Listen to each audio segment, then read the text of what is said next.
One of the most important findings from this longitudinal study had to do with the impact of abuse and neglect on children in the earliest months and years of life.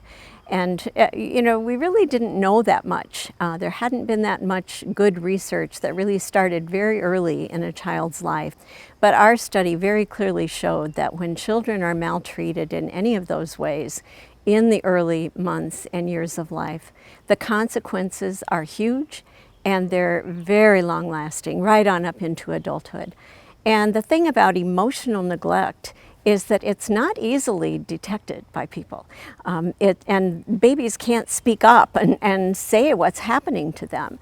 And so we may not see immediate harm in the child, but we know that there's a huge risk for this harm to show up and to accumulate and multiply over time. What that feels like and what that looks like to a baby is in simple things. So babies cry to tell us that they need something from us. But when a baby cries needing comfort or needing to be fed or played with or whatever it might be, and they don't get that response, over time they don't learn to trust that caregiver. They don't learn to trust their own power to solicit what they need. And that just erodes their capacity to trust other people going forward and to care and have positive relationships with other people going forward. We saw in the kids in our study who were emotionally neglected in infancy or very early childhood that they had a dramatic decline on standardized tests of infant and toddler development.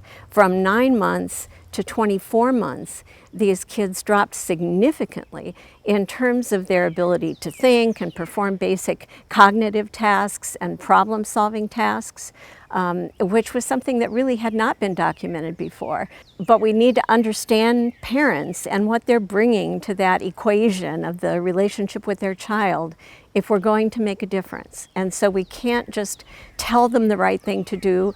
We can't just try to give them knowledge or change their immediate behaviors, but we have to really understand them in a much deeper way and help them come to understand themselves.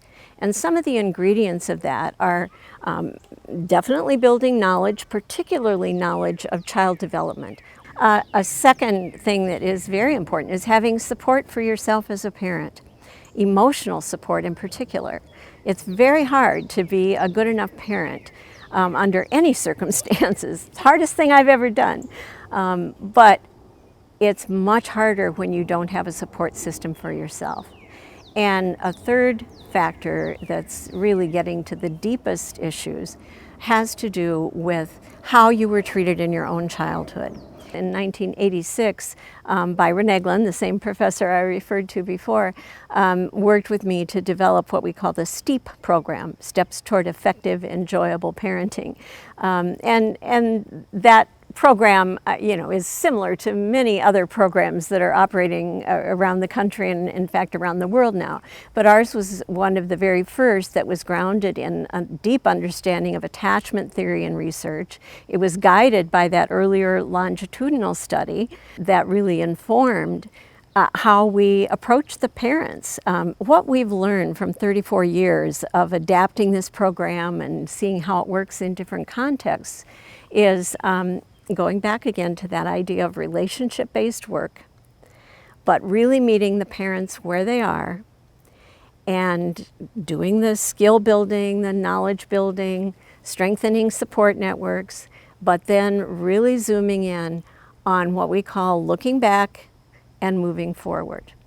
Because the research has shown that it's not so much how you were treated as a child that shapes the way you parent your child, but it's how you've come to think about it. So face the pain, acknowledge its influence on you, and then choose what you want to repeat and what you want to leave behind.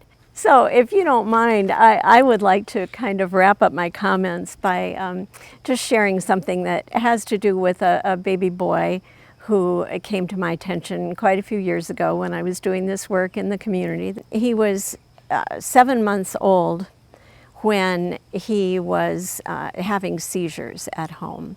And it turned out that his young father had shaken him because he wouldn't stop crying. And that's what triggered the seizures. This little boy really, really touched my heart, but his young parents touched my heart too, because both of them were very young. They both had a history of significant maltreatment in their own childhoods. And just a short while ago, they had been children in the child protection system themselves. So I was inspired to write a song. I'm not going to sing it for you, but I'd like to just read the lyrics because I was trying to capture what Jeffrey's experience must have been like for him. The small boy reaches out for the love that he needs, but his bid for attention no one will heed. So he begins to cry, hoping someone will hear. But as no one responds, his heart fills with fear. Alone in his room with no one in sight, he cries louder and stronger out of sadness and fright, until finally his father's standing over his bed. But then the arms that should hold him reach out and shake him instead. If he's living such pain at the hands of his father, how will he ever learn to love? The small boy reaches out for the love we all need, but his bids for attention no one ever will heed. So he ceases to cry, and hope melts away as no one responds to him day after day. Alone in his room with no one in sight, he hardly can tell if it's day or it's night. And he prays that his father won't come near his bed. His heart feels like stone as his hope turns to dread.